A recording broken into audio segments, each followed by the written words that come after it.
Paramount has officially crushed Netflix in the war for Warner Bros. Discovery. With Netflix refusing to match a superior offer, the keys to the kingdom are being handed to David Ellison. And DC fans are already screaming that James Gunn's DCU is cooked. Adding fuel to the fire, Zack Snyder has ignited a DC Universe civil war with actors taking public sides.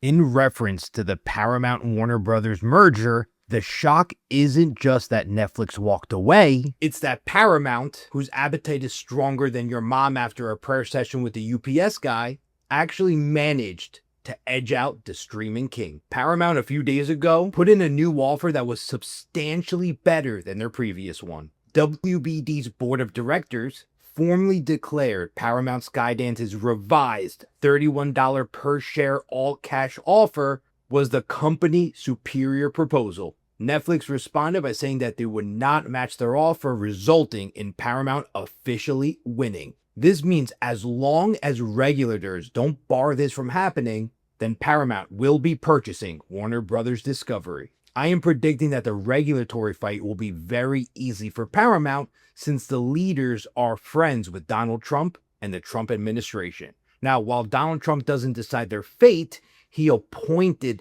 the head of the groups that will be deciding it. An example is Paramount CEO David Ellison's father, Larry Ellison, is a massive mega donor and close ally with the president. With that kind of political leverage in the White House, the DOJ and the FCC are highly likely to rubber stamp this acquisition. Keep in mind there will be some predictable pushback from state regulators. For example, Elizabeth Warren is questioning a meeting that happened the same day that Netflix backed out. On the same day, Donald Trump had a meeting with Ted Sarandos, the CEO of Netflix, in the White House. That same day, Netflix officially bowed out of the bidding war. What was said at that meeting? But ultimately, in my opinion, the Ellison family is taking over Warner Bros. Discovery. The landscape of Hollywood just permanently changed. But the big question is the DCU cooked? When Paramount first made their play, reports indicated they planned to leave WBD's creative team exactly where they are. And right now, the heads of Warner Bros. Discovery is thrilled with James Gunn and the DCU. But Gunn isn't entirely out of the woods. There are already industry whispers that Paramount might want to put their own stamp on the universe and bring in their own directors. For now, James Gunn is safe, but with a $111 billion merger, corporate meddling is always a threat. There is no question the box office stakes for Supergirl, Clayface, Man of Tomorrow, and the Lantern series have just gotten higher. Question who you watch or read talking about this. Many have personal vendettas and stakes.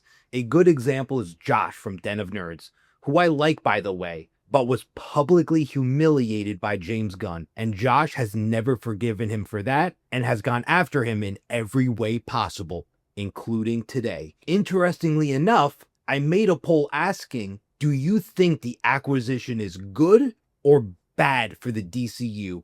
And the vast majority voted bad. Let me know in the comments what you think. Zack Snyder has caused a major rift in the DC fandom by capitalizing on this moment of upheaval. First, Zack Snyder liked a few posts which caused a major stir in the community. Who would have thought pressing a button could split the fandom more than a DNA test at a Kardashian baby shower? He liked a post on Instagram by the page Make the Batfleck Movie, where they posted an image of Deathstroke and Batman with the caption, "Are you ready for this?" We've discussed the onslaught of news Zack Snyder has caused by liking posts in the past, so he knows exactly what he is doing. This isn't the first, second, or even the third time this type of story has arisen. And this is after liking a public post from Deathstroke actor Joe Manganiello, where his spouse, Caitlin O'Connor, was rooting in the comments for Ben Affleck to return alongside Joe Manganiello to make the Batfleck movie. In the post, Joe posted the entire post-credit scene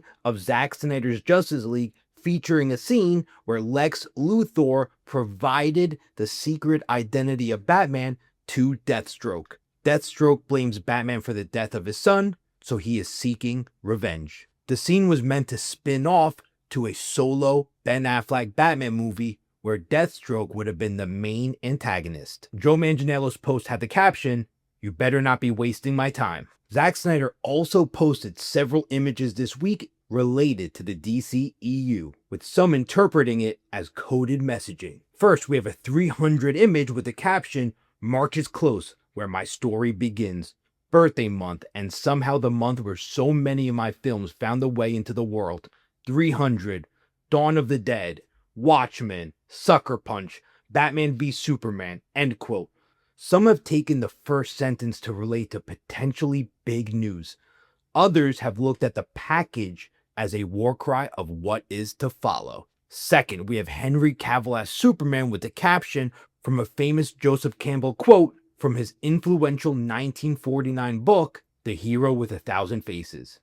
Many believe his focus on DCEU content this week is directly related to the massive changes happening at Warner Brothers Discovery. And if you thought that was enough, it gets even crazier. James Gunn complimented the Superman movie and James Gunn's directorial ability, but he said that he views his trilogy, Batman v Superman, Justice League, Man of Steel, as a separate thing, basically indicating that if this story was to continue, he sees no reason why it would interfere with James Gunn's work, and it could be done as a Elseworlds project. He also confirmed discussions about Justice League 2 and 3 happening, but possibly as an animated movie or a comic book. But don't get me wrong, he would definitely prefer a live action conclusion. The movie landscape will never be the same. We have giant monopolies at war with other monopolies. And mark my words, this is not done. In order for companies to compete with this conglomerate, you will see other media companies merging to compete. Let me know in the comments, would you have preferred Netflix or Paramount acquiring Warner Brothers Discovery? And what do you think will happen to the DCU? Subscribe if you enjoyed the video.